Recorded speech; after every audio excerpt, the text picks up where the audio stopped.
Yo, yo, yo, welcome to another edition of the Geeky Bros Podcast. I'm your boy Tactix. Yo, it's just Darcy here. This is Big Geek Umar. How y'all doing today? Tired. Tired. It's been a short week, but that means we just got a lot done, and we have to do a lot in a short amount of time. Has it been a short week? I don't know. Well, the holidays. We had a 4-day weekend. Oh, that's lucky Easter. for y'all. Sorry. I'm just teasing. I've been moving, so been putting in work in a new house, and I'm just tired. I don't even know what day it is. I barely remember today was Friday. How about you, T? How you doing? Good, man. I was still in school, so it didn't even feel like a 4-day holiday. Unfortunately. Yeah, so yeah. Was I the only one who had a 4-day holiday this weekend? Apparently. I mean, well, I fasted, so in a way, I didn't really get to enjoy the holiday as much. I did not fast, so yeah. Look at that chinless, hairless chin. Chinless hair. I was gonna say chinless hair. I'm not gonna lie. He's just like hair and then lips and teeth. Oh, it sounds like what's it, like that dude from Fullmetal Alchemist, the thing in the flask? Yeah. Oh, it's a horrible description. Did you ever watch that? Did you ever watch that cartoon? Is the Odyssey? It used to come out on MTV, and there was like two different shows part of the series. It was the one with the head, the big ass head, and he had an alien inside of his head. And then there was another one. You don't remember the show? No, man. Oh man. Okay, I gotta pull up a photo later. And I'm Googling trying to find. I was like Googling the Odyssey big ass head was my search. I'm like, didn't yield any results, but I had a chance. Hold on. Well, I just want to give a shout out to our audience, Maybot, who unfortunately had an exhausted week as well. So like Darcy, you and Maybot definitely on the same page. Yeah, we're in the same place right now. All right. Well, while you guys try to find the Odyssey, I'm gonna jump to our first topic. How's that sound? Oh, I'm good with it. You don't remember this? Well, I can't see anything right now. What? No, I. Oh, there we go. Oh, I'm good with it. You don't remember this? Well, I can't see anything right now. What? No. Not sure why, but I just heard myself too. So did I. But you don't remember it? No. T, I didn't see anything. All I just saw was like a circle. What? I saw it. There we go. No, I did not see that. I have no idea what that is. Wow. Okay. I guess just me. I feel like I've seen the purple gremlin on the left-hand side, but I don't remember the head, and I feel like I would, considering how it looks. Agreed. If I had seen that before, trust me, I would have remembered. Interesting. All right. YTV show. Yeah. Interesting. I might have to Google this just out of pure curiosity. Like maybe I saw this once as a kid, but either repressed it on purpose or it's just faded from my memory. Sure. Okay. Well, our first topic for today, for the agenda, is in line with our typical geeky news start, and also something that has personally taken over my life mildly. Yeah. It is the Thor Love and Thunder trailer that got dropped earlier this week. Now, I'm not going to say I was looking forward to this trailer because, I respect Taika Waititi, and I was okay with Ragnarok. It wasn't my thing because I prefer Thor to be a little bit more serious and Shakespearean. But Hater. I also I recognize I'm a minority in this one, so I'm not going to say that that's how it should be. I'm just saying that that's my personal choice. So I'm not throwing any shade at Taika Waititi. However, seeing this trailer had me go some apeshit crazy happiness. I love both the comics that it's based off of, which was Thor, the God Butcher, which Gore is a part of. And also, it's the Almighty Thor, I think, with Jane Foster's Thor character being front and center. So they kind of like use both of those to kind of build this story. And then we got to see Jane Foster in the trailer. So I'm gonna stop right there before I start going on a big tangent. And I want to know what you guys think. So Darcy, let's start with you, man. What do you think of this trailer? You know, I like this trailer, and you know it's funny. It's like before this trailer dropped, I was watching John Campea. Just like a general show, not really related to this, but they were just brought up. Like they were talking about like what if, because they anticipated when the trailer would drop, because Hasbro had like some big announcement day to their shareholders the next day. So like yeah, they'll always drop the trailer before that, right? Yeah. And so they made this like offhanded joke. They're like, well, both Star-Lord and Thor were out of shape by the end of like prior to this time frame. So like, wouldn't it be awesome if they had like a Rocky Balboa like get fit off against each other, because they have like this feud kind of going on?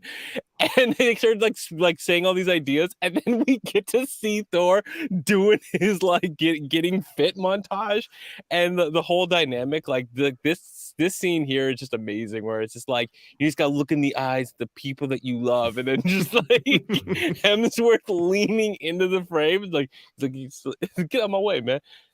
It looks like, for me, this is like everything I liked about Ragnarok. It looks like it's turned up to 11. It's got the funness also of Guardians of the Galaxy happening here. It's like it almost feels like he took some notes from that as well.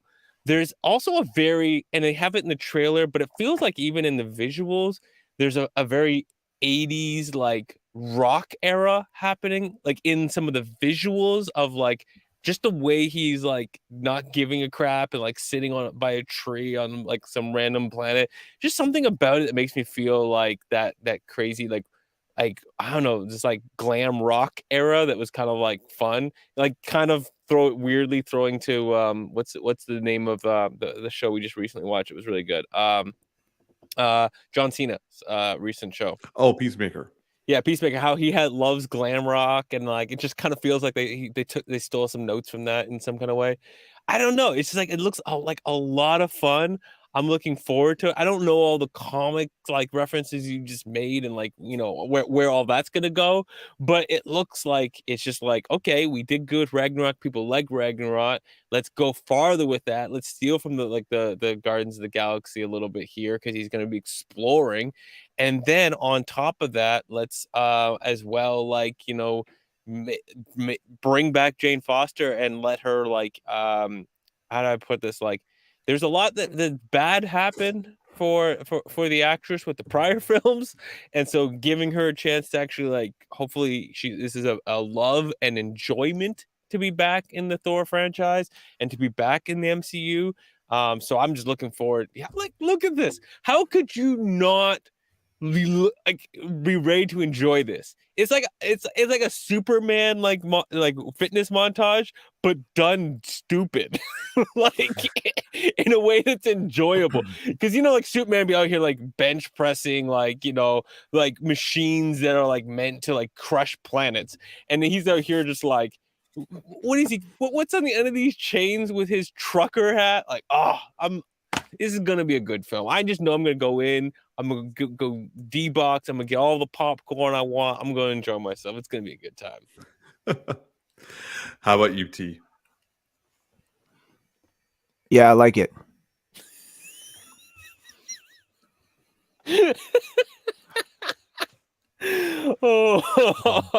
Anything more you want to add to that?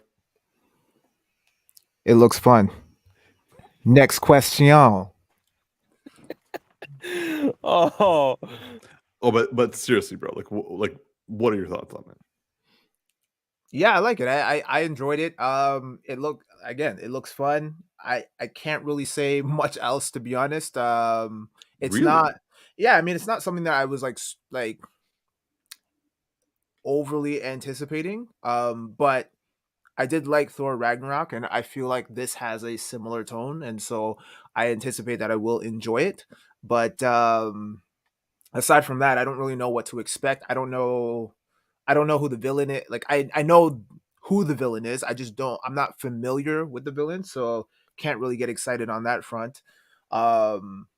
the whole Thor, like Jane becoming Thor, has always been confusing to me because it's like, is Thor like is it like a rank, or is it his actual name? Because I don't understand how, like. So okay, so in the Jane Foster becomes the Mighty Thor in the comics. It was a brilliant run, and basically what happened was in the comics,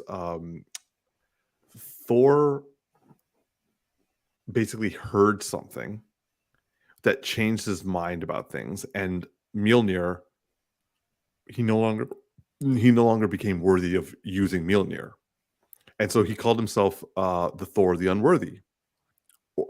And then it was heard that Thor had returned, but like our Thor is kind of like, wait, what are you talking about?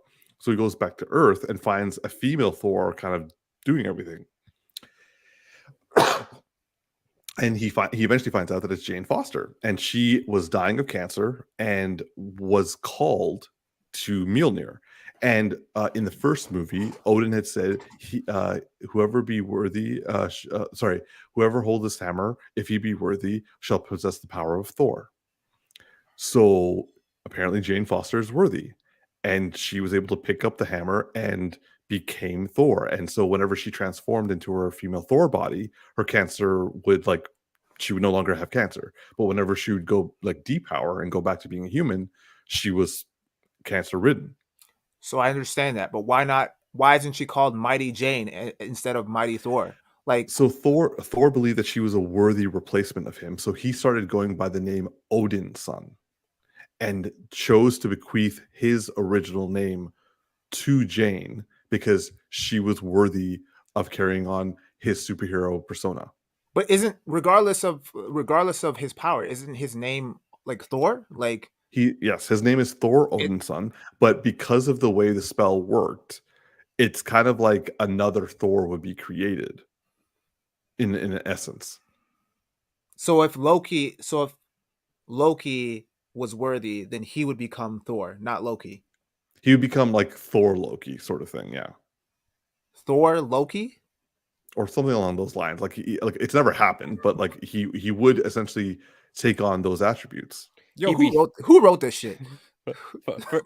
First off, he'd be Thoki Odin's son. I had to go there. Well, like you have to understand, like this only ever really happened once, and it's with Jane. And Thor was kind of just he was really depressed and was kind of going through an existential crisis. So he decided that he didn't want to be called Thor anymore. He didn't want to be the legend, the god. He just wanted to figure out what was going on. So he decided to call himself the simplest of identifications, Odin's son, and that's all what he felt he was worthy of. That's like me wearing a Batman costume and then calling myself Bruce Wayne.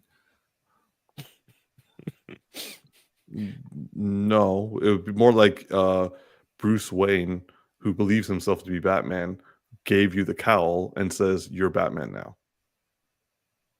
Yeah, but Thor is his original name. That's my point. It's not his superhero name. He viewed it as such because Thor has he's 1,000 years old and his name has gone into legend, but Odinson hasn't. So okay, so Odin's son is his actual legit government name. No, man. He does have a government name. No, but like the equivalent of a government name. Like, what's his actual name? Like, when he was born, was he Thor or was he? So when he was born, he was named Thor Odin's son. But so Thor Odin's son is his last name. Yes. Okay. So but Thor is his first name. Is his given name. Okay. Can I simplify this? Just can I take a shot at this, Umar? Sure. So if Bruce Wayne was actually born and called Batman and not called Bruce Wayne, just Batman, and lived his entire life as Batman, and then made Batman into a legendary name, and then somebody else came along and he said, "You know what? You're going to take over both my superhero name, but I don't have any other name to go back to. So you take over Batman and I'll go find myself another fucking name." Pretty much. Yeah, because it's like his government name is the superhero name. He didn't have any other name he didn't have an alternate persona. That's dumb. I'm sorry. Yeah, it's dumb, but that's technically what he's doing. I don't think it's dumb. I think it's awesome. Fair. To each his own.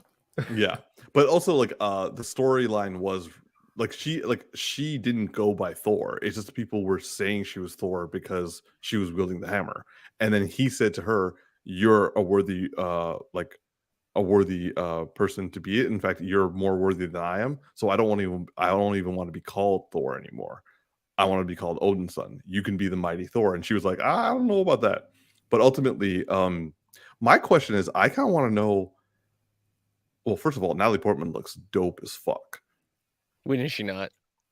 No, but like her, she looks like she can throw down, and second of all, that helmet looks great on her. Like it could look silly. Like even Chris Hemsworth, he didn't wear the hammer except for like that one scene in the first Thor movie. He didn't wear the hammer. Sorry, a helmet. just a hammer. I meant helmet. I have so many bad jokes off of that statement now. My brain just went to the hammer pulled you off.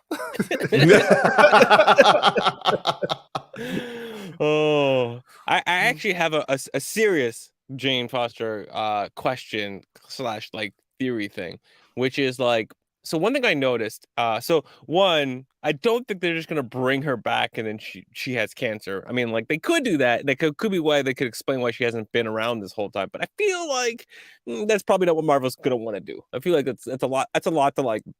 I think they've already said that they're going to do that. Oh, okay, fine. Well, anyways, I was thinking like the thing I'm thinking still is plausible, but I thought it'd be more important if it was not. So one thing I noticed is the hammer is the broken one, right? Yeah. It's not the one from like the alternate timeline. That Cap wielded. It's the broken one. So one thing that I was really starting to think about as you guys were talking about the Thor name for the longest time, I was Jackson's just hating. Yeah, I'm like, maybe the reason she's also partly worthy is not that she wouldn't be worthy by default, but maybe it could be part of this storyline is that she found the pieces in some capacity and she helped put them back together. It's kind of what it looks like. Yeah, and if she had some involvement in that, not only would it be make it worthy, but it would make that Mjolnir as being its own sentient being would even be like very fond of her, right? Because like I was destroyed and you put me back together. I am yours. like that's kind of going through my head, and I kind of feel like there'd be like a deep like kindred spirit thing and like a deepness that she would have and a connection she would have to it that like even Thor didn't understand, because in whatever process, if she had that involvement in putting it back together, that she learned a lot more than Thor learned about it. So okay, first off, Maybot, she's saying that her Jane's arms make me hot. I mean, she's cut as shit. Look at that. No, she looks fantastic. Yeah. And then Maybot also followed that up with saying she's not a variant ?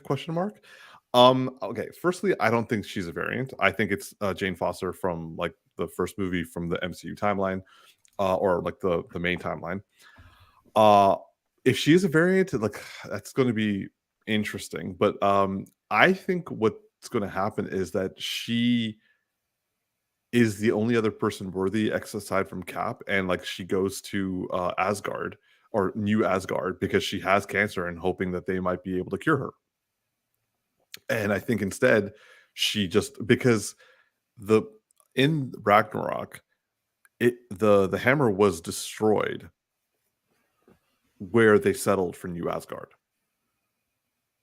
So those remnants probably are still stuck there and no one can pick them up. Ooh, good point. Yeah. So it's possible she touches them and it reconstitutes because of her, kind of similarly to what you were saying, Darcy.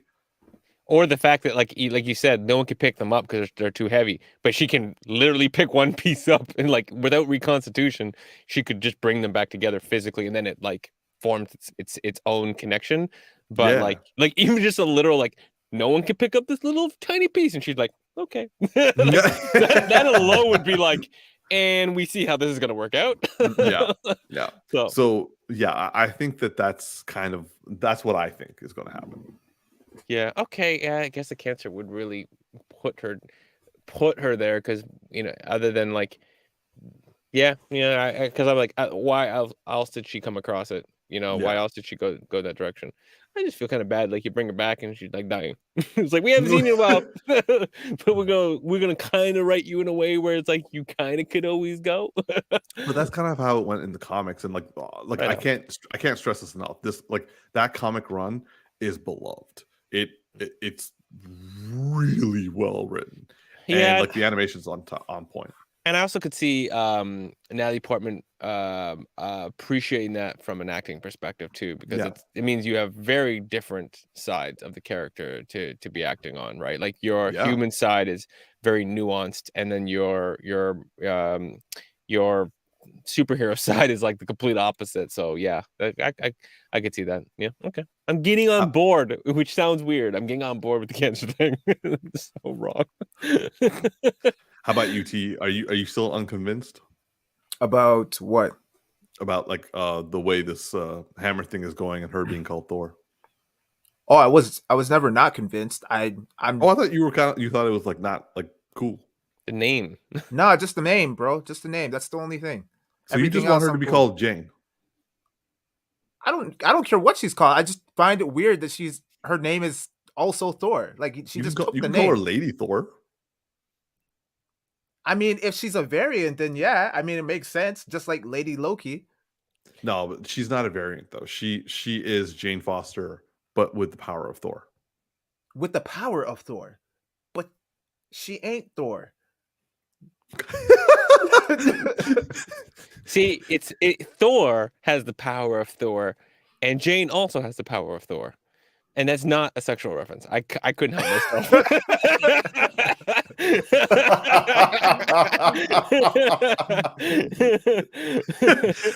That's going to come in somewhere in that conversation. Once I said it, I was like, that's exactly what it sounds like. Actually, Tactix, you know how you're saying the hammer pulled you off? Yeah. I bet you, because Korg is in the movie, so he's definitely going to be like, did your hammer pull you off too? Probably, yeah. Oh Lord. Mm-hmm. All right, well, I'm excited. I'm really excited. Also, you're right, Tactix. She is just beautifully cut. Yeah. Also, I really like those gauntlets and the cape and the helmet. Like honestly, she looks great. I'm gonna stop now. I'm getting all hyped up. I saw I saw a pic that shows her lats are wide, very wide. Yeah. Well, also, I'm looking forward to seeing the other gods in this movie, especially Russell Crowe as Zeus. Russell Crowe's in this? Yeah, he was in the trailer. He was the one with the lightning bolt. Oh, I missed that. Shit. How's he looking? Godly. Bigger. Yeah. He packed on a couple pounds, man. Yeah.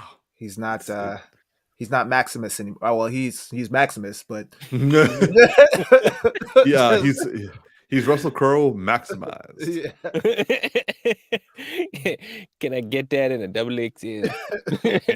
No, but I'm excited to see how will he be because the interesting thing is Gore, who the main villain / Christian Bale, is a very, very deranged serial killer. He kills gods. That's his whole thing. He's out to kill every god in existence because he believes they make life worse for everybody. So he's slaughtered entire heavens. And I have a kind of feeling that he's going to probably slaughter Zeus and Olympus. And also the fact that they're actually we're actually getting into godhood territory. It's not just Asgard, it's all of them. So, and also in Moon Knight, we're talking about God, the Egyptian gods there. So I'm excited of where this is going, especially now also that Eternals brought the Celestials, and they're cosmic gods. So there are a whole lot of little G's running around, and we're getting into it now. Yeah, I also wonder how if gods will connect to Black Panther in some kind of way. To be honest, I think it is because Bost is the one who kind of like is referenced a lot, and I feel he like if nothing else, I think he's already been referenced a couple times. So Yeah, it feels like we've moved from the idea of a powerful alien to the power of gods into yeah, where things are going. Which I mean, in a sense, is still just powerful aliens, but it's like a mythological thing that has different connections to Earth. And the Celestials, which I mean, the guy's head pops up and it's like takes over the whole solar system. like so I mean, yeah, you might be an alien, but I'd call that a god if I saw anything that big pop up. Umar. He can't. I didn't. I He's didn't. If you just guys gotta notice, move. I didn't say anything. He's just got to move on. He's just got to move on, and he I, knows I, why. I do need to ask Tactix. What do you think about this new positioning of instead of aliens, we're getting small G's, Small G, the gods. like gods, like small G, not like God as in like a big G, which is like an all powerful being. Lowercase g's or lowercase gods. Okay. Yeah. I mean, yeah, I think it's cool. I don't really know. I ask because like you're a very spiritual person, and like Mhm. but I so I kind of want to know like this can be considered spiritual, but it also can be very like this is paganism essentially. So does this interest you, or is this more of from a mythological perspective? I mean, I feel like it'd be more from a mythological perspective because what I subscribe to in terms of my own spirituality is it Hmm, seems like it's a far departure from what they're going for in this. So I don't right, know how much resonance it's going to have when I watch it, but fair. I'm still going to be interested nonetheless because I grew up playing like God of War and stuff, so like I have some sort of background knowledge into all that, and I used to watch like shows like Hercules and Xena and Oh everything. yeah, So so yeah, I have a loose bit of background knowledge on all of this stuff. So yeah, I'm interested to see how this goes, and I'm liking the direction that they seem to be taking with Thor. I guess my question Hmm. is, do you think this is going to be the last we see of Thor? Like, is this his sign off movie? Because it seems like everyone's kind of like all the OGs are starting to jump ship due to their contracts being ended after Endgame. So I know there was a while back there was talks of like Chris Hemsworth wanted to reprise it or renew his contract and keep doing more of these. But do you feel like they can flesh out his storyline a little bit more, or would this be like a final send That's off? an interesting question. Actually, I haven't really thought about it. The thing is,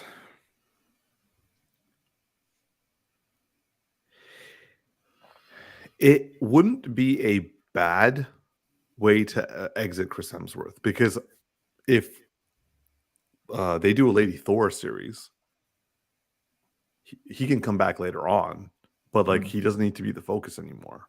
Mm-hmm.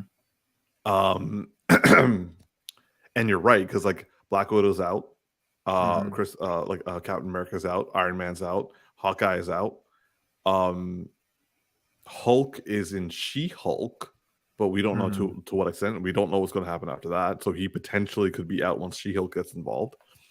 So he's literally just going to be standing there. And also we know that Chris Hemsworth is kind of like he had to push to get changes done for Thor because he was bored back in like Avengers 2 time. Mm. However, I think though with like Taika Waititi on board and him being Yeah, able to flex his skills, and the fact that his character is like, I mean, yes, I know that Thor dies in some of the comics and stuff like that, but this character has the ability to stay around much longer, um, because essentially like he's lived 1,000 years. Why can't he live another 1,000, right? And right. so he could stay around. Him and like the Hulk, like arguably can live for a very long period of time Agreed. over all the other characters. So like the how I mean obviously actors can't like at some point that's gonna end. I feel like the Hulk will leave before Thor does, because I just think Chris Hemsworth will have more fun to be had, but I could see him kind of falling to a Background. yeah, like a background character that kind of is like somebody who pops up when the Guardians of the Galaxy or somebody's doing something that's kind of Guardians of the Galaxy-esque, right? Or Loki. Yeah, it's just like, yeah, like when you need them, they show up for something really cool, or they show up and save the day, like how Captain Marvel did in Endgame, where like you're like, oh yes, finally, right? You know, like how are we gonna get out of this? And there's no possible way. Then Thor's like, I happen to be on a nearby planet, right? And you're just like laughing your butt off. But yeah, I definitely could see him being around for a little while longer. I don't see him being like in everything, because naturally, if they want this Marvel stuff to keep going, he will just become not as relevant as younger audiences come in and stories don't really work, and you need to keep refreshing it and changing the tone and stuff like that. Yeah, so I think he'd be around for like at least a couple more films, but I don't know necessarily in solo films, but just be in a couple more films. Well, it seems like they're paving the way for a lot of female characters now, because now you have Kate Bishop, you have Yelena, you have now Lady Thor. So I mean, Captain do you force Marvel, Miss Marvel, She-Hulk? Marvel, okay, yeah. Oh, I said Miss Marvel too. Yeah, okay. But do you foresee them kind of taking it in a different direction in terms of expanding those characters and having them start their kind of own Avengers? I don't know if there's an actual group based off of those characters, but honestly, we've already seen, if not all, the Young Avengers show up. Like literally every member of the Young Avengers has been seen on screen. So if they're not going to do Young Avengers, it's kind of a waste, because like yeah, you literally have everybody. Like you have Patriot from Falcon and Winter Soldier, who's the grandson of you have Ant-Man's daughter, who's now been like, she's older now, so like she can like take over that. You have Kate Bishop. You have the twins from WandaVision. You have the only thing we don't have is like a younger Vision, like a kid Vision to like join up with the Young Avengers. And I didn't even know there was a kid Vision. He's got a family. What? Okay, that's news to me. I need to like sit you down and like just dictate everything I know about Marvel to you one day. Hard pass. That's going to take forever. Yeah, I don't got that kind of time, bro. Okay, actually, here's a proposition. We'll do a full day thing with food, but we have to take a break and rewatch the Justice League Zack Snyder's version. I feel like that's a hard pass for him. If I'm watching it with you guys, and if I can actually say something this time around, can I? No. I ain't gonna listen to 4 hours of you. Oh, well, no. See, this is wrong because I feel this is a pointed attack, but okay. Maybe it's like it has to be a PowerPoint presentation. Maybe I am not watching Umar do a PowerPoint presentation on Marvel. That is a snooze fest. I mean, actually, bullshit. You're gonna love that shit. I mean, no. You're gonna have questions. It's gonna be like a classroom that you actually were interested in the topics, and you'll be like, "Wait, hold up, what?" And I'll be like, "Oh, funny, you should say that." Click. Only if we can break every 20 minutes for snacks. I'm down for that. Yeah. I'm actually getting interested now that I said that. T still hard pass? No, if there's snacks involved, I'm there. Okay. Yeah. See, Umar, you led with the wrong stuff. You led with the wrong stuff. I usually do. I don't know how to sell my own ideas. Yeah, you know when the company says like like they want you to come to like this mandatory not fun training. They're like, hey, we're hosting a lunch and learn, and we're bringing food in from blah blah blah, and they're like, oh, the attendance went up. I don't know how. All right. Well, moving on to our next topic, because I think we're pretty well situated on this one. Our next topic is revisiting something we've recently covered, but oddly enough, a new event. Ezra Miller got This arrested again. Negro, oh my gosh. No, don't even call him Negro, bro. Like, don't put us down like that. Oh man.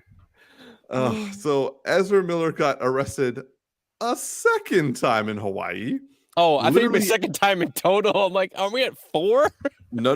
Yeah. Like he's had 4 incidents, but this is the second time since he went to Hawaii, and this happened hours before his court appearance for the first one. I didn't know it was an hour before the court appearance. Yep, a couple hours. It was, just a couple hours. But like still, yeah. And also, he apparently threw a chair at another woman. Like he just keeps going after the women for some reason, and I don't like. Yeah, I'm actually starting to worry that this guy is he crying for help? Like, is WB like holding him hostage, and he's like just trying to I don't know, I need to keep assaulting people, and hopefully someone will arrest me and send me to prison, and stop WB. Like at a certain point, you have to be like, something is wrong. Let's put him and Amber Heard in a room together and just leave us alone. It'll be like a Dark Knight. Just put a fuel coat. We're having tryouts. Yo, WB could say that. Tryouts. Oh my god, it's so good. Oh man. Oh yeah. Oh man. Wow, that was unexpectedly good. Yeah. By the way, he looks horrible in this. I don't like this shot at all. This looks like a knockoff of Grant Gustin's version. I'm just saying. I got the and given and just going with what Maybot is saying, give us Grant Gustin. Like, I don't know why WB decided to give Ezra Miller such high status. Like, I don't know what they think Ezra is able to do, but I've watched his movies, and he's they're okay. He does they do a good job, do a decent job at it, but nothing that's out of worldly. I don't know. They probably signed a contract that they're on their end. They're screwed with too. For all we know. Yeah, but seriously, just give us Grant Gustin, get rid of Ezra Miller. We let the man go get some help, and just we want to be free. We want to be free of all of this. Yeah. Apparently, I heard a rumor. It's unsubstantiated, but I heard he was making trouble. Is that the assault? Yeah. Oh man. Oh my goodness. I did hear he threw a chair at her. Yeah. Or he threw the way I heard it was he threw a chair and she got hit in the process. I don't know if it was directly at her or he threw a chair at the crowd and hit her.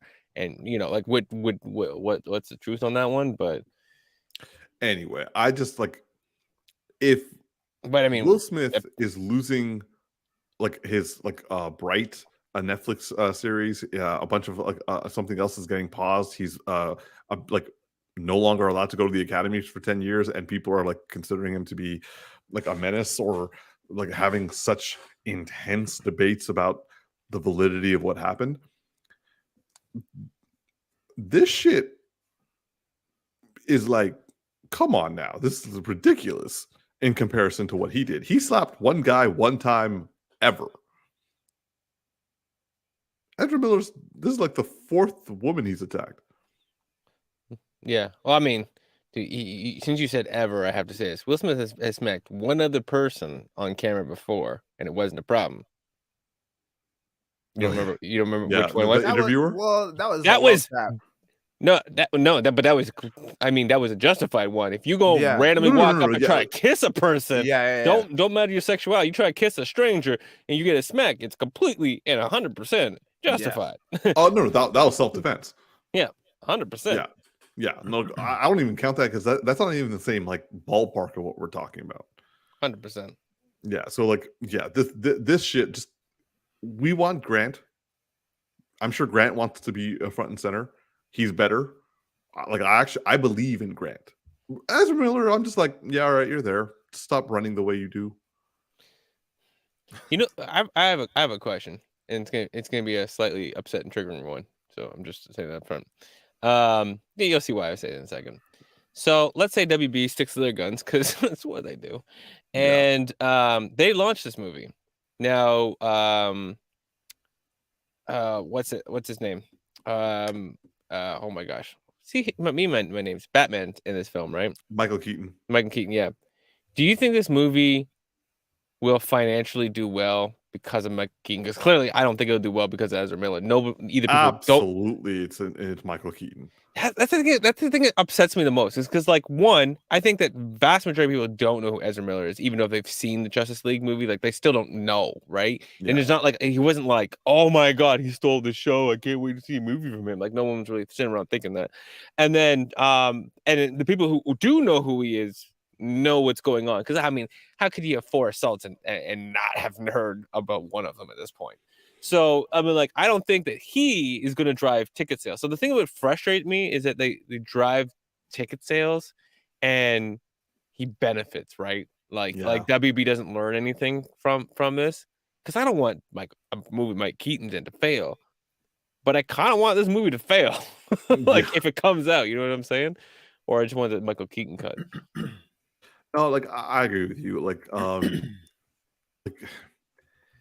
honestly, WB has been just, you know what? Let's just like let's use this to jump into our next topic about WB and them trying to find like their new like ownership with Discovery, and also like the whole trying to find their own Kevin Feige. So like recently, it's been shown since Warner Brothers has been bought out by Discovery that they are currently reshuffling everything. Mm-hmm. As a result, they are trying to find someone new to kind of like take over the running of the DC universe and HBO Max, that sort of stuff. And they're talking about how this is meant to be this like I really hope this woman's okay, because like no one has ever talked about her. No one has she been hurt since? Just someone just tell me she's okay. My hope is that she said she still has money left in her account after WB sent that check. Is all I'm hoping. Yeah. WB signing checks for these people like crazy. Yeah. So like with this new ownership, the WB has stated that they are trying to find a Kevin Feige like runner who can also be like a business minded leader and make decisions accordingly.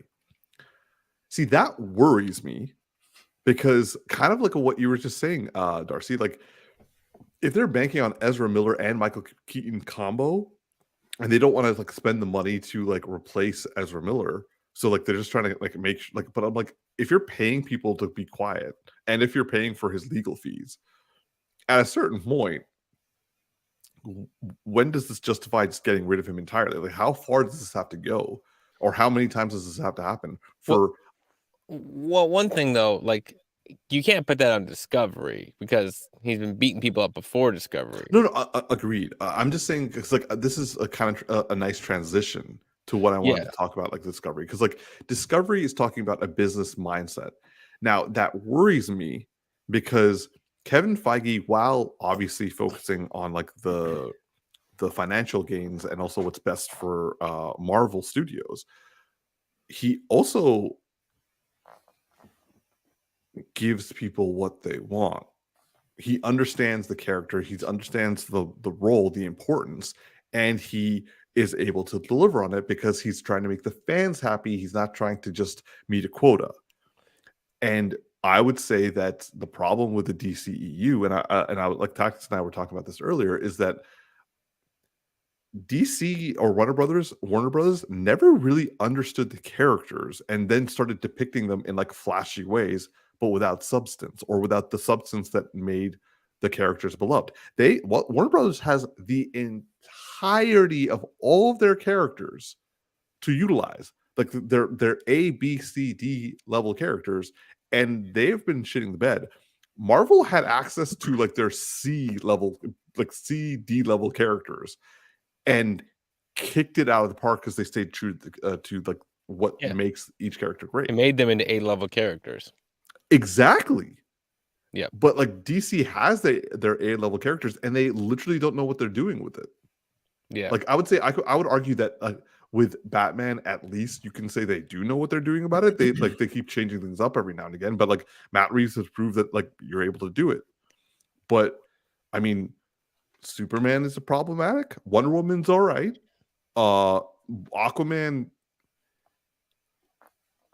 is fine. It's like passable.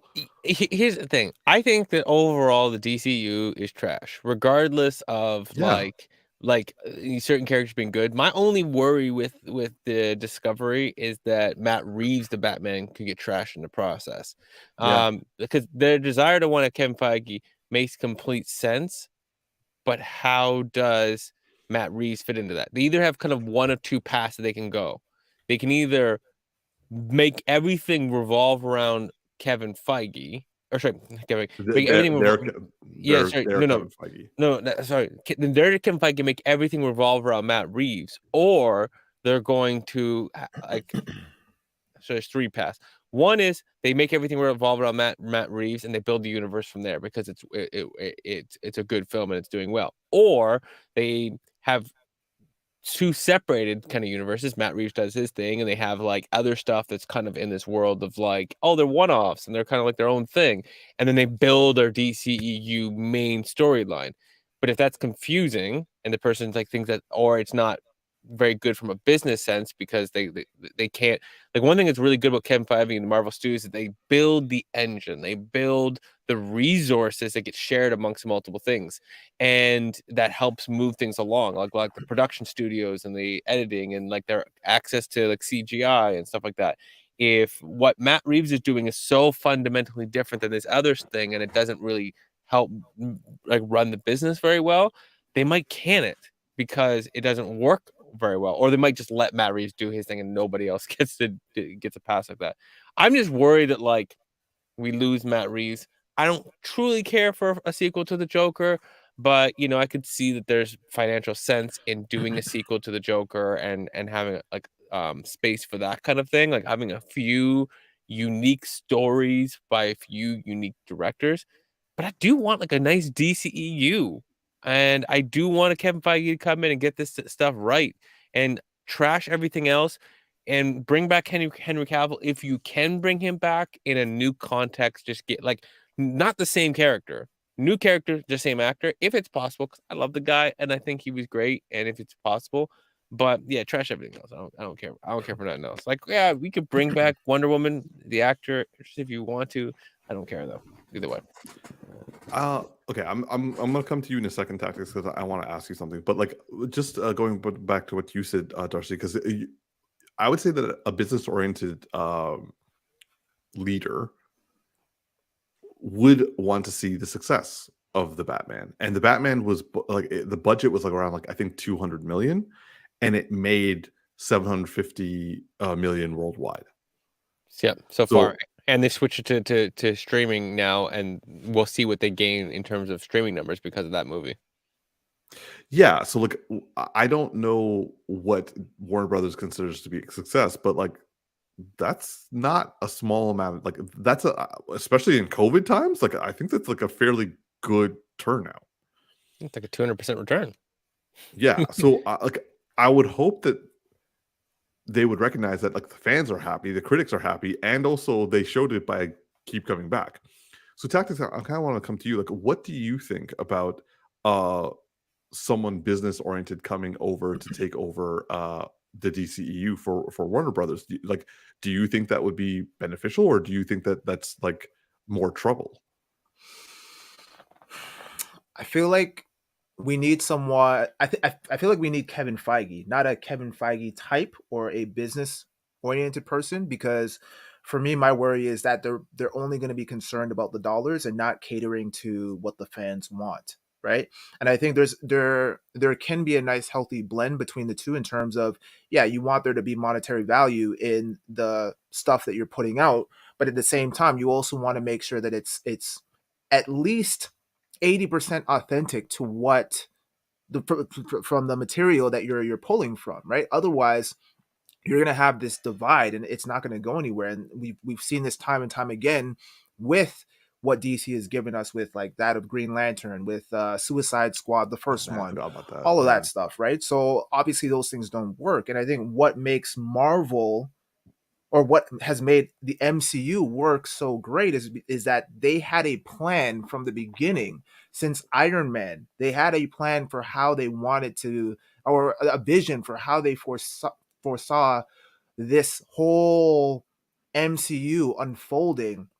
And yeah, obviously they, along the way they might have course corrected, or It evolved. it evolved and changed some things and whatnot. But the skeleton, the essence of the skeleton was still there, right? And that's the most important thing. I feel like with DC, they're just throwing a bunch of shit at the wall and seeing what sticks and seeing what resonates, but they have no understanding of what the people truly want, because they're only concerned about the dollars.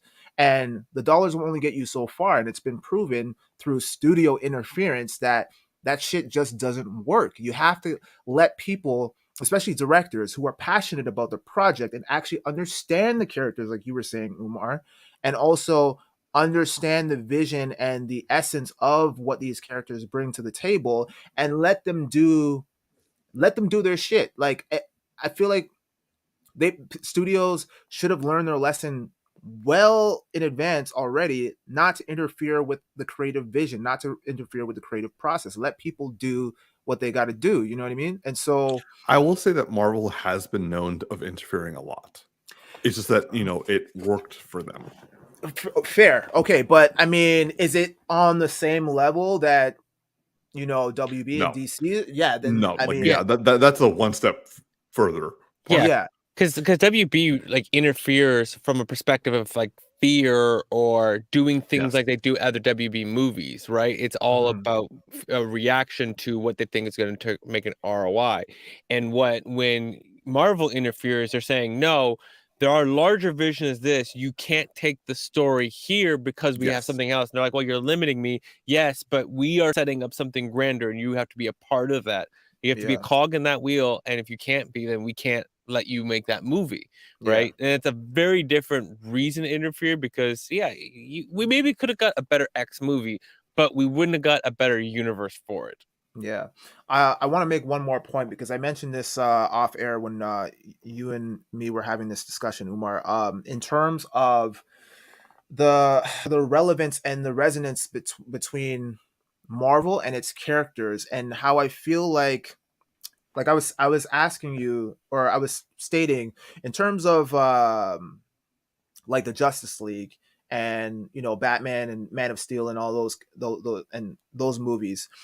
I feel like with DC, they've created these characters are already larger than life, much like the Avengers, right? Like some of them are gods, some of them are like, obviously most of them are super powered beings, right? So they're on either side of the spectrum, they're larger than life. But what I like and what I appreciate about Marvel is that they've somehow managed to ground each of these characters in a way where you can kind of relate and you can connect to these characters. And I'm sure, I don't read the comics, but I'm sure it's the same way in that regard as well. Whereas with the DC movies, these characters are larger than life to the point where there's a separation. There is no connection. It's like, I can't relate to, I love Henry Cavill, but I can't relate to his Man of Steel Superman. I can't relate to Batman. I can't relate to any of these characters because they're just so, it's almost like a celebrity who is super, super private, and to the point where like they don't let you into their world, and you're kind of like, I like their music, but I wish I knew a little bit more about them so I could relate to them on a personal level, right? And know more about them, right? And I feel like that's part of the issue, at least from my perspective, that I have with DC. No. I would say that's hitting it on the nail, because and that's what I mean by like there's a lot of flash and no substance. Because like as much as I did not enjoy Justice League, I will absolutely say it was well ahead of like the Joss Whedon version, and in comparison to the other DCEU films, it was actually decent. Now, I do have a lot of problems with the way Zack Snyder portrays the films, and allow me to get to that. The important aspects of Superman, for example, isn't the fact that he's so powerful that he can like destroy all the things. It's the fact that he's a human, like he is a human with godly powers, if you want to say. It's the same with Wonder Woman. She is literally a goddess and is relatable because she's someone who believes in like in people. Batman is incredibly relatable because like you know why he's doing it and you almost kind of agree with it, but then you also kind of have your ups and downs about it. Flash is like incredibly human who happens to be like the god of speed. Aquaman is, I would say, the most difficult to relate to, but like to be fair, like Jason Momoa is able to make anything relatable. So like, you know, he's a homie, so why not? But and Cyborg, Zack Snyder's version was actually able to make him relatable. But just like taking Superman and Batman's relationship in the comics, for example, there was a moment where like Batman has a tendency of looking down on the other heroes as being sometimes dumber than him or not as capable. And like, yeah, he's the regular guy there, but also at the same time, he's kind of like, guys, like, come on now, think things through, through.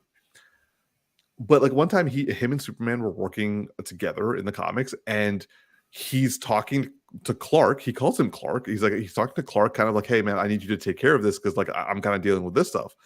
And Superman was up in the sky, like facing off against a supervillain, and literally rains like fire from his eyes, taking out a whole bunch of supervillains without killing them. And like there's a panel of Bruce saying, you know, you forget that that like Clark has the powers of a god because he's shooting fire from the sky, but he's just so relatable, so it's such a nice guy. Like it forgets it. And it kind of reminds me of from Spider-Man No Way Home when Spider-Man messes up the spell and Doctor Strange is like, Jesus Christ, man, like you changed my spell like 5 times. And he was saying like, you know what, after all we've been through, I keep forgetting you're just a kid. And that's a really understandable thing because like that even happens in war times because you have young soldiers and like one soldier is able to like do a really good job and everyone keeps putting more and more responsibilities on this person. But it's like that's still a child who's good at what he's doing, but that's a lot of pressure for a child to deal with. But it's kind of like learning that you don't fully realize from your own perspective. And Batman forgets that Superman is Superman with all the power that he has because of how he acts, because of his human elements. And the whole thing that makes me love Tyler Hoechlin's version of Superman is because in the first episode, he's just a kid who heard that his mom was dying. Yeah, he used super speed to like fly there and get there, but like ultimately he was just a son crying while his mother died of old age. That is Superman. That's Clark Kent. That is the part we need to bring out. We don't need to focus on the fact that he can like take people on in these big buildings and destroy a city in his like big ending fight scene. That's the Flash. That's not the substance. And like you're right about that. It's just like, why aren't you making them relatable? Yeah, I that's another thing that I appreciate about Superman's kind of story, like his lore, in the sense of he's an all-powerful being, but there are still certain things that he has no control over, like the normal average death. And I feel like it was greatly depicted in Christopher Reeves's Superman when Jonathan Kent has a heart attack and Clark is defenseless. He can't do any with all the powers that he has. There's nothing that he could do, and they kind of did that. They did that really well. I know you don't like Smallville, but I like how they did it in Smallville too, and how they handled Jonathan Kent's death in that as well. I found that to be really powerful because they kind of took a page from the Christopher Reeves book, and they made him die of a heart attack, and then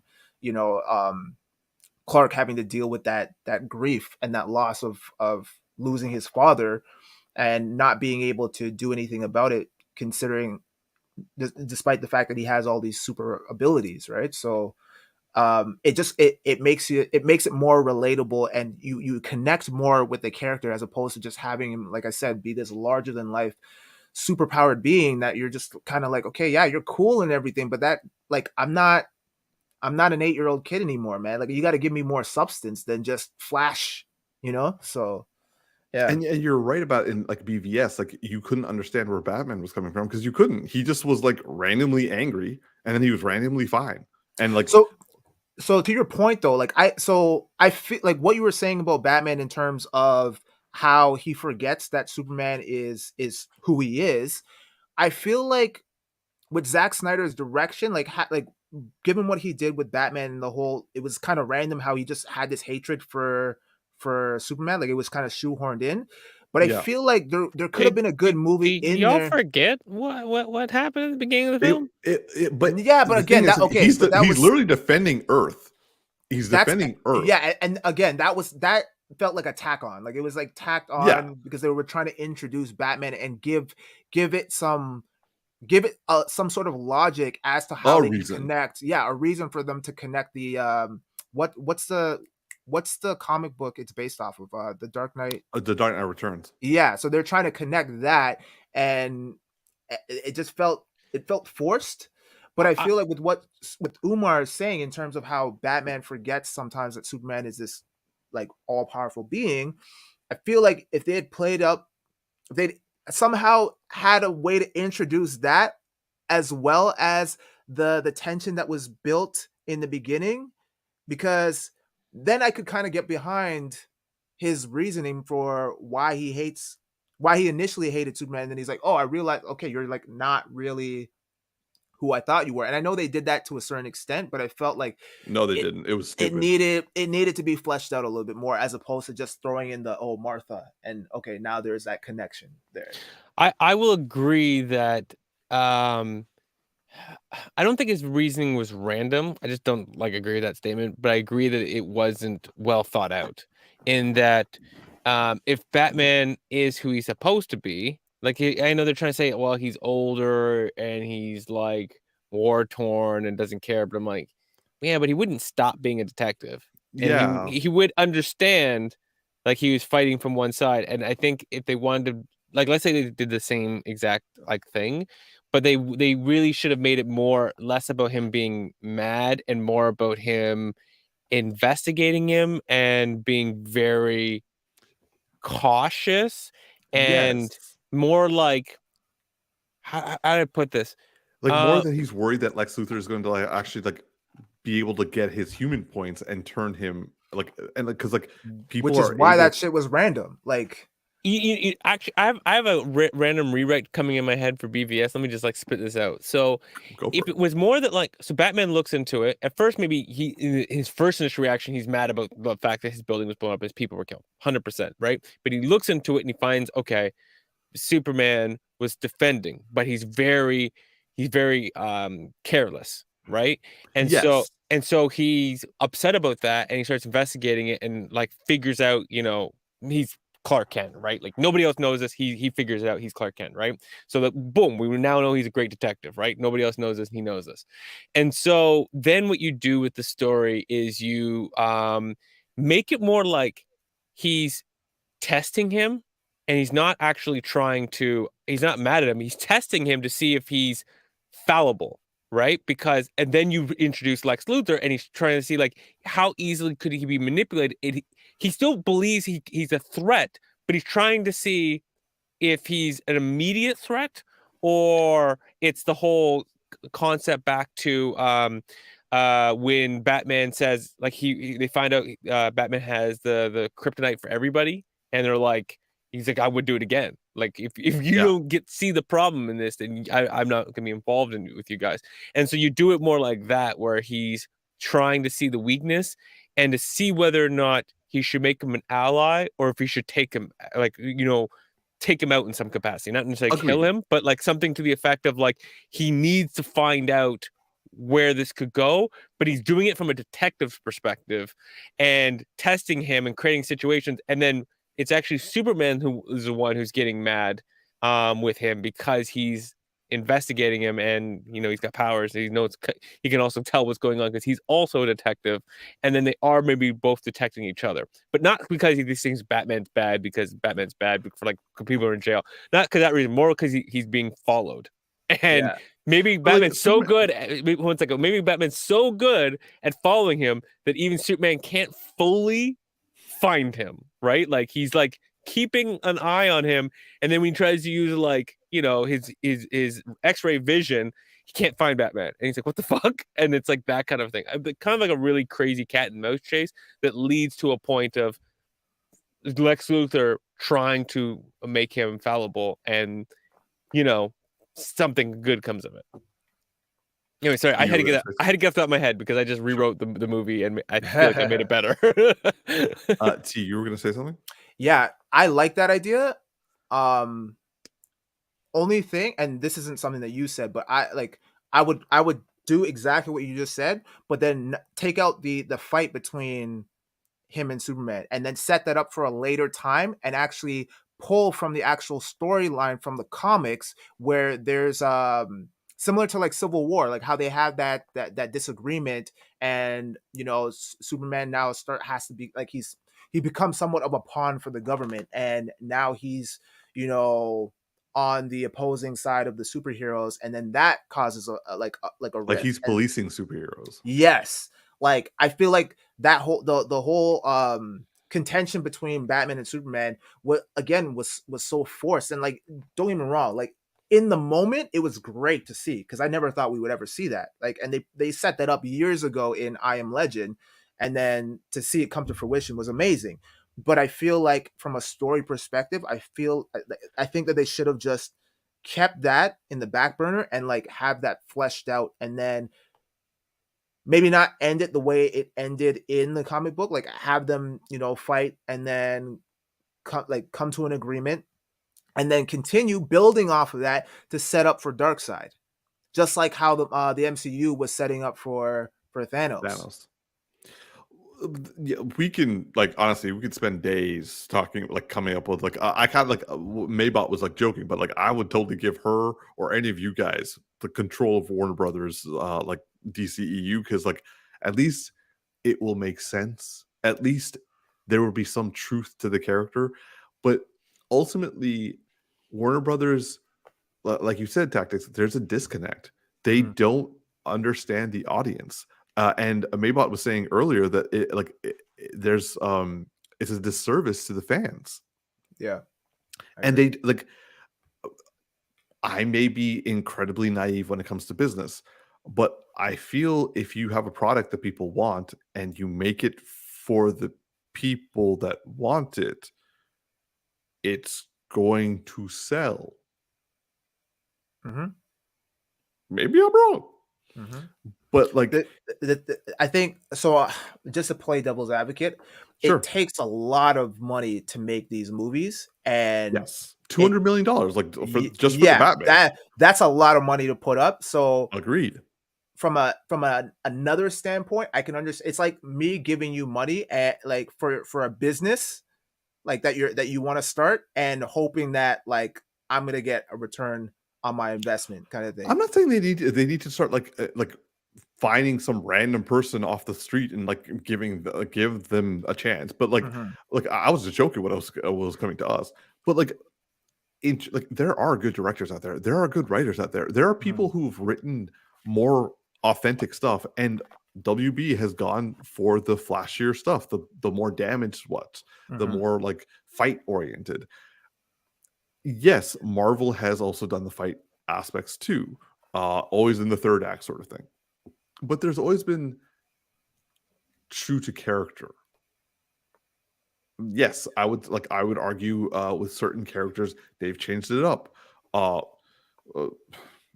Some more specific than others, but nonetheless,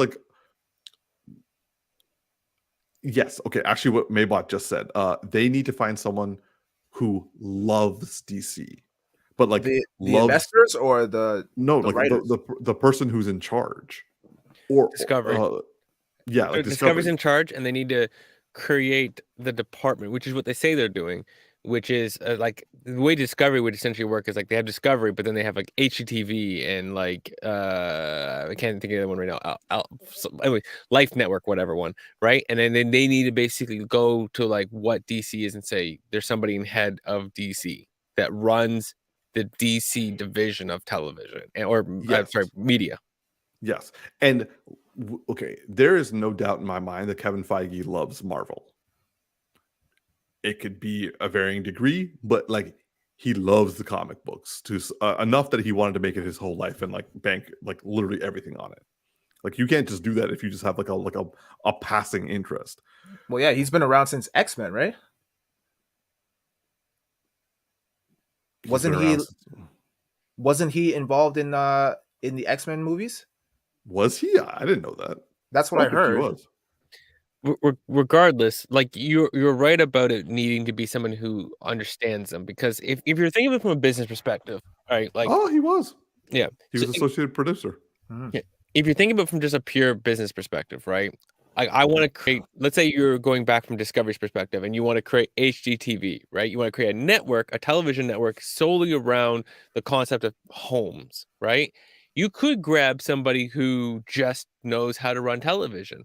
However, the coordination of homes creating shows and the fact that there's a whole lot of like regulations and unions and non-unions and like health issues and stuff like that related with creation of homes, when you go create these shows and whatnot, you have to have a knowledge of that stuff and the industry to coordinate things and to put the right things in place. So if they're smart from business, they have to look at it's not just a normal set of movies, it's a specific set of movies with a specific following. It's like if I'm going to create, Harry Potter, and there's such a love for the source material that and people are begging and calling for it, you can make a lot of money, then you should definitely try to put something in place that is not just any normal movie, because there is a particular audience who says we have specific demands, but we want a product.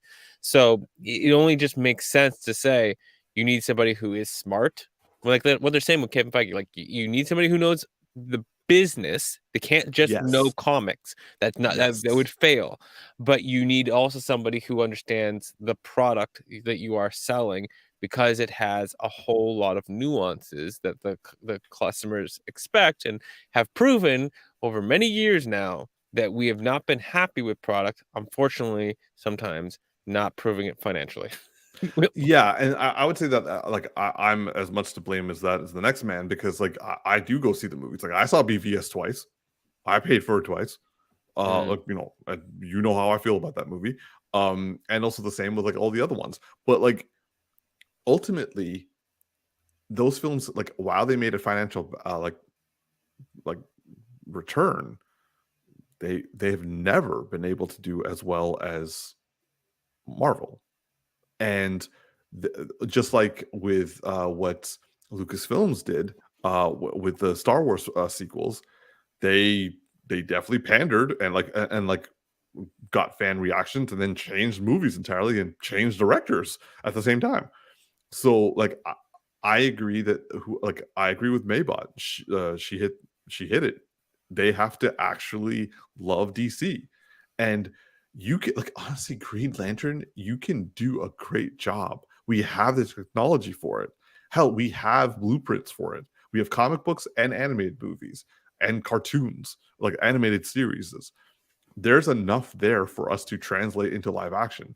And I'm just saying, why aren't we doing that? Same thing with Batman. Like, well, I would say Batman, we're kind of getting there. Superman, we're getting there with Tyler. So just put it on the big screen and just like stop trying to do the big action sequence as the main point. Make it just the anecdote. Yeah, I agree with Maybot. And I would say, in addition to that, we need a person not just who loves DC, but loves comic books in general, because Kevin Feige has the right attitude. Because, you might think, oh, like a lot of people assume that he's a Marvel fanboy all day, every day. But he's gone on record of saying he loves both Marvel and DC equally. And he's not trying to evoke a competition amongst the two, because if Marvel does well, then DC essentially does well, because it's a genre in itself. So as a collective, we want the genre, or he wants the genre to do well, because if it does well, more money is going towards those types of films, and that's something that he's passionate about. So I think we need someone who isn't thinking of it from the perspective of competition, like, oh, we got to be better than Marvel. It's like, no, Yes. we gotta take pages from Marvel and step up our game. But yeah, I agree, there also has to be a passion for DC. You have to actually love the characters and understand them. Yes, understanding the characters is key now. We've done what, like 10 years of not understanding the characters and just doing like the Flash stuff. For It's sure, time to yeah. do substance. You know what? The only time that these movies are a competition is it when they launch on the same day, or they Yeah, launch too yes. close to each other. Because at the Yeah. end of the day, if DC can do well with their films and they don't compete on direct sales, then Marvel will do well, because it will.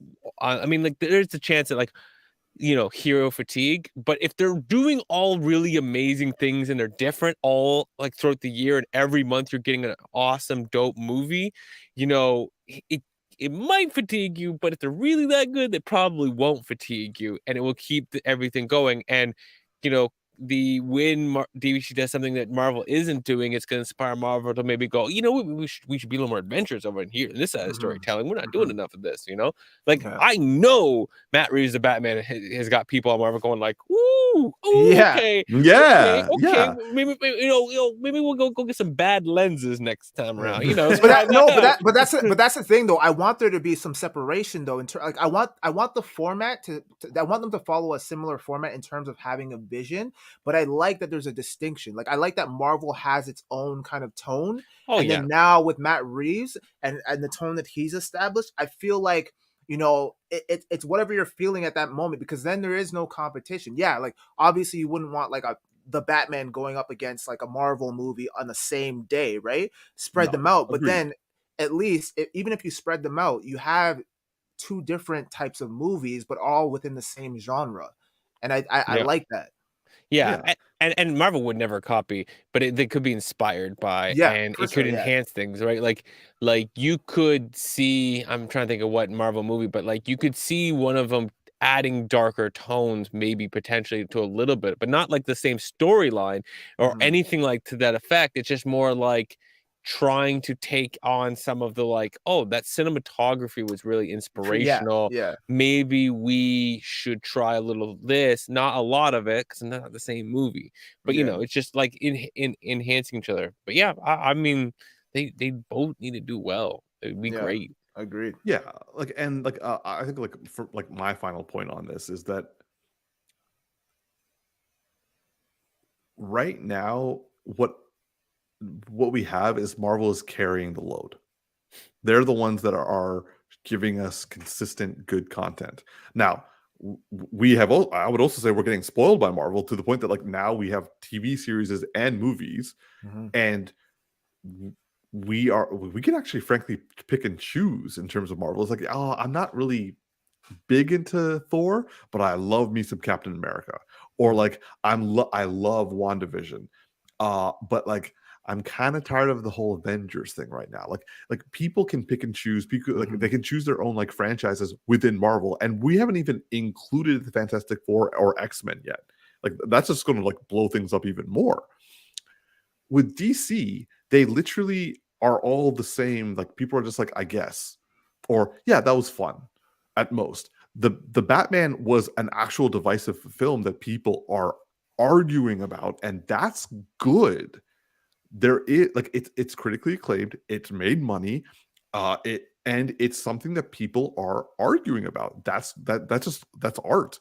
So I would say that like you guys are saying, it's not about competition in terms of who can do it better, who can pull out as much as the other person.